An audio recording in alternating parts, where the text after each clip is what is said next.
ఈ రోజున ఈ దేశంలో పోలీసు వ్యవస్థని లాస్ట్కు తీసుకొని వచ్చారు. అంత దారుణంగా ఈ రెడ్ బుక్ రాజ్యాంగాన్ని ఇచ్చి ఇంత దుర్మార్గంగా చేస్తా ఉంటే ఆ రోజున మిమ్మల్ని ఎంత గౌరవంగా చూసుకున్నట్టు.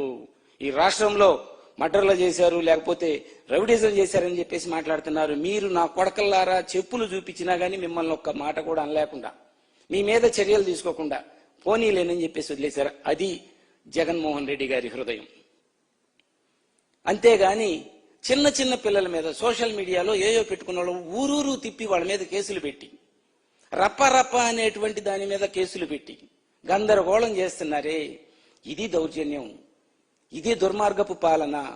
దీన్ని మీరు ఆపాలి, దాన్ని మీరు ప్రశ్నించాలి. అంతేగాని మమ్మల్ని ప్రశ్నించడం, జగన్మోహన్ రెడ్డి గారిని ప్రశ్నించడం, జైల్లో వాళ్ళు తప్పు చేస్తే జైల్లో వేస్తారని అంటే దాన్ని ప్రశ్నించడం ఈ కాదని చెప్పేసి పవన్ కళ్యాణ్ గారికి చెప్తున్నా. చేతుల్లో ఉండేటువంటి గీతలు అరగదీస్తారని చెప్పేసి చెప్తున్నారు. నాయన పవన్ కళ్యాణ్ గారు, మిమ్మల్ని కాపు సామాజిక వర్గం మిమ్మల్ని నమ్ముకొని మీ వెంట నడిచి వాళ్ళకి గ్రామాల్లో ఉండేటువంటి రైతులకి, మట్టి పిసుక్కునేటువంటి రైతులకి యూరియా అందక చేతులు అరిగిపోయాయి నాయన. టైంకి తుఫాను వస్తే ఆ టైంకి ఇన్సూరెన్స్ కట్టక, జగన్మోహన్ రెడ్డి గారు విత్తనం నాటగానే ఇన్సూరెన్స్ కట్టేవాళ్ళు. మీ చంద్రబాబు నాయుడు గారు, మీ కూటమి ప్రభుత్వం ఇన్సూరెన్స్ కట్టక ఆ పంటలు నష్టపోతే ఇన్పుట్ సబ్సిడీ కూడా రాకుండా దుర్మార్గమైనటువంటి పరిస్థితుల్లో మిమ్మల్ని నమ్మినటువంటి మీ సామాజిక వర్గం గ్రామాలలో ఉన్నాయి. నేను చూస్తున్నా. కాపు నేస్తం సంవత్సరానికి 15,000 రూపాయలు చొప్పున 45 సంవత్సరాలు దాటినటువంటి స్త్రీలకు కాపు నేస్తం 15,000 రూపాయలు వచ్చాయి. వాటిల్ని వాళ్ళ దగ్గర లేకుండా చేశారు. డ్వాక్రా వాళ్ళకి ఆసరా కింద వాళ్ళకి సంవత్సరం డబ్బులు వచ్చాయి, అవి రాకుండా చేశారు. ఈ రోజున గ్రామాలలోకి పోతే మావోడు అని చెప్పేసుకుంటున్నటువంటి మీ సామాజిక వర్గానికి సంబంధించినటువంటి వాళ్ళు మదన పడుతున్నారు, బాధపడుతున్నారు, వాళ్ళ మనసుల్లో కుమిలిపోతున్నారు. అది గమనించుకోండి. మీకు దూరం అవుతున్నారు మీ సామాజిక వర్గం. అందుకనే మీరు ఎవరిని గోకుదామా, ఎవరిని రెచ్చగొడదామా, ఎవరిని తప్పుడుగా మాట్లాడదామా, వాళ్ళని రెచ్చగొట్టి మళ్ళీ మనం బయటకు వద్దామా అనేటువంటి గొడవలు పెట్టేటువంటి కార్యక్రమాలే చేస్తున్నారు. కానీ ఒకసారి తొంగి చూడండి, మిమ్మల్ని నమ్ముకున్నటువంటి మీ జనసేనకు సంబంధించినటువంటి కేడర్ కానీ సామాజిక వర్గానికి సంబంధించినటువంటి వాళ్ళు గ్రామాలలో మదన పడుతున్నారు. ఈ తెలుగుదేశానికి సంబంధించినటువంటి ఈ చంద్రబాబు నాయుడు గారికి సంబంధించినటువంటి వాళ్ళ దగ్గర బానిసత్వం చేసే విధంగా మీరు వాళ్ళని తయారు చేశారు. అక్కడ లేకుండా వాళ్ళని అందులో నుంచి బయటకు తీయండి. అంతేకాని జగన్మోహన్ రెడ్డి గారి మీద, వైఎస్ఆర్ కాంగ్రెస్ పార్టీ మీద ఎవరో ఒకరిని చంద్రబాబు నాయుడు గారికి అవసరమైనప్పుడల్లా, ఆయన గ్రాఫ్ ఎట్లా తగ్గిపోయింది అయిపోయింది, ఇక అవసరమైనప్పుడల్లా మధ్యలో వచ్చి ఒక మాట మాట్లాడి ఏదో ఒక రకంగా వైసీపీ పార్టీ వాళ్ళని కానీ జగన్మోహన్ రెడ్డి గారిని కానీ గీతలు గోకుతూ ఉండడం. నీకు పుండు పెడితే మమ్మల్ని గోకుతావేంటో మాకు అర్థం కావట్లా. నీకు కావాల్సింది, నువ్వు తేల్చుకోవాల్సింది అక్కడ.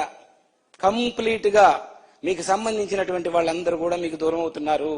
మా వాడు ఏమి చేయలేకపోతున్నాడు, ఆ చంద్రబాబు నాయుడు ఏం చెప్తుంది, ఇంకా 15 ఏళ్ళు సీఎం అంట, ఈయన్ని సీఎం చేయడానికి మేము వస్తే ఈయన 15 ఏళ్ళు అక్కడ బానిసత్వం చేద్దామని అంటున్నాడు. ఇదేంద్రా నాయన, జగన్మోహన్ రెడ్డి గారు మహానుభావుడు, ఆయన మాకు ఇంటింటికి బటన్ నొక్కి డబ్బులు పంపించాడు, మాకు రైతు భరోసాకి సంబంధించిన డబ్బులు ఇచ్చాడు, ఇన్సూరెన్స్ డబ్బులు ఇచ్చారు, మద్దతు ధర, వరికి మద్దతు ధర 1800, 1900, 2000 రూపాయలు అమ్ముకుంటే 40 బస్తాలు వస్తే ఈ రోజు 25 బస్తాలు వచ్చినాయి.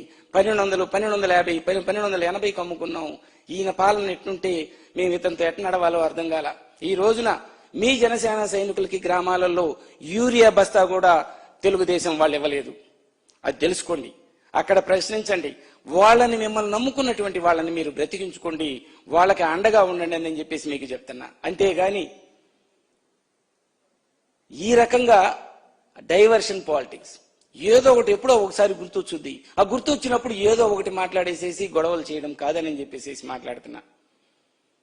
మీరు ఇకనైనా మీ పార్టీకి సంబంధించిన దాని మీద మీరు మనసు పెట్టి దాన్ని కరెక్ట్గా చేసుకొని మిమ్మల్నే నమ్ముకున్నటువంటి ఆ సామాజిక వర్గం గ్రామాలలో అల్లాడిపోతుంది. వాళ్ళని కనీసం కొద్దిగానన్నా కానీ వాళ్ళని కనికరించి వాళ్ళకి ప్రభుత్వం నుండి వచ్చేటువంటి వాటికి చేరేటట్లుగా చూడాలని చెప్పేసి మీకు చెప్తా ఉన్నాను. మరి ఈ రోజున పవన్ కళ్యాణ్ గారిని ఖచ్చితంగా నేను ప్రశ్నిస్తున్నా. ఆంధ్రుల హక్కు విశాఖ ఉక్కు అన్నారు.